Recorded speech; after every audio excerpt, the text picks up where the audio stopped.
All right, this is the last video for section 5.5. We were studying the side congruence theorem as well as the hypotenuse leg congruence theorem. So we're going to write a proof here.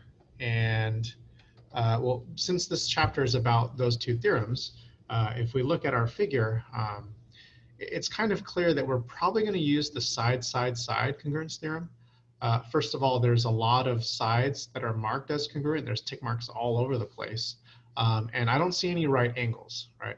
And so since there's no right angles, I don't think we're going to be using the hypotenuse leg congruence theorem. Okay.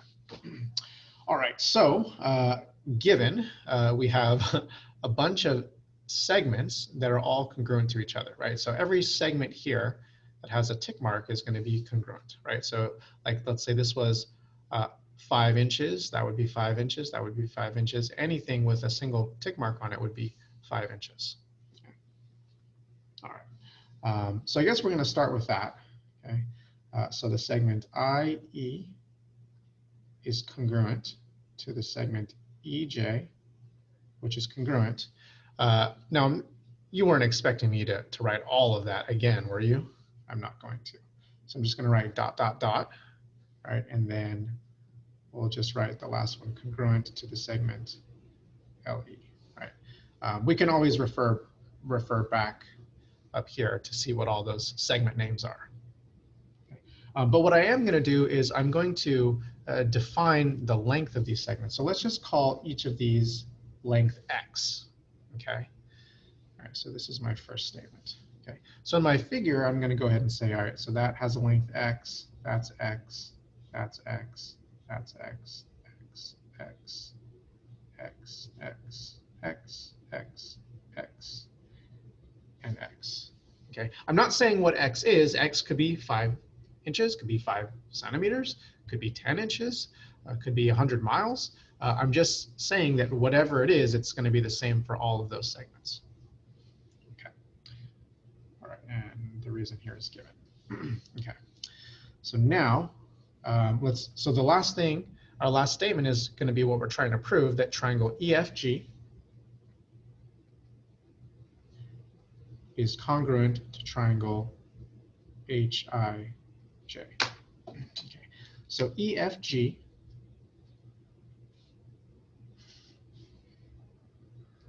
is that large triangle there, and HIJ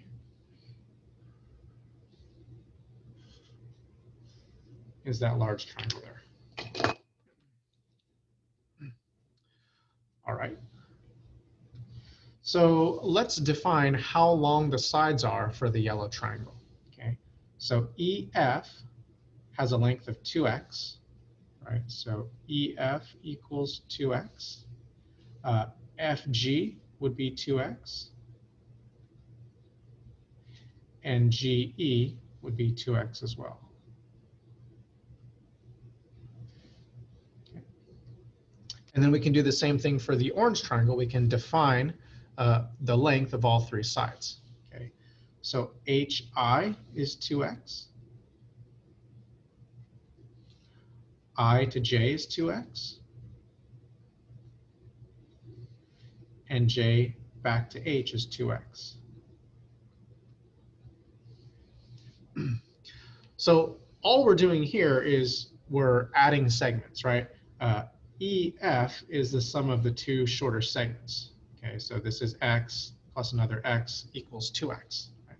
So we're going to write segment addition postulate. Okay, we can add 2 shorter segments to form a longer segment. All right, so now let's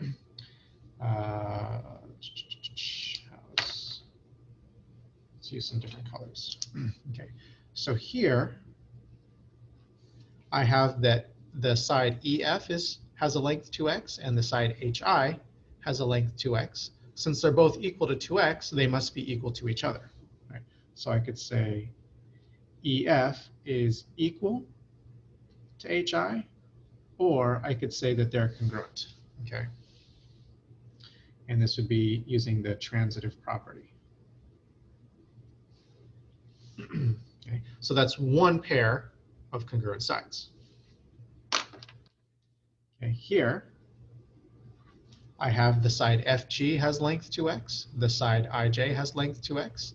Since they both have length 2x, they must be equal lengths, or they must be congruent to each other. So this will be, I'll just do this as a separate statement, number 4.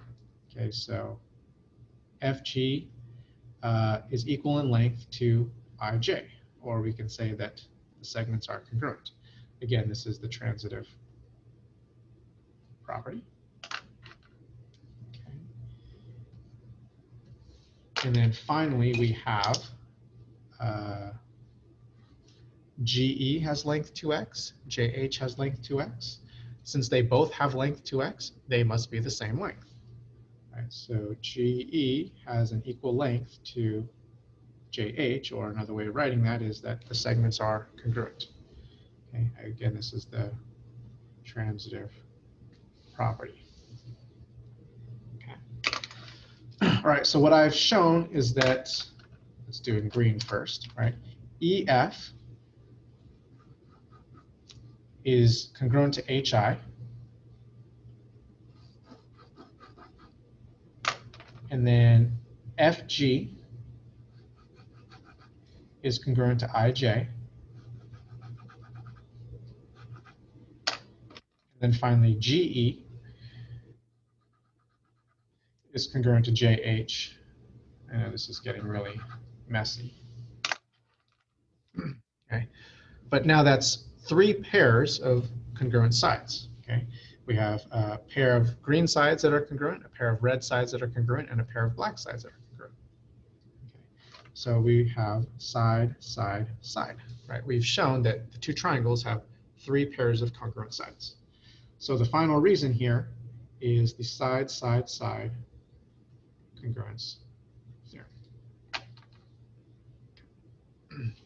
Right. So sorry that the picture got a little bit messy, but I guess one thing I'll point out here is that, so I did something kind of unique here is I introduced a variable, okay? And the only reason why I did that is because it made it easier for me to like add the segments, right? I wanted to have something tangible that I could use to represent the length. So I just chose X. I could have chose Y. I wouldn't want to say 5 because I don't know for sure that it's 5 units long. Okay, so we can introduce a variable to represent a length or maybe even an angle measure in a different problem. Okay. All right, thanks for watching. I'll see you guys in our Zoom meeting.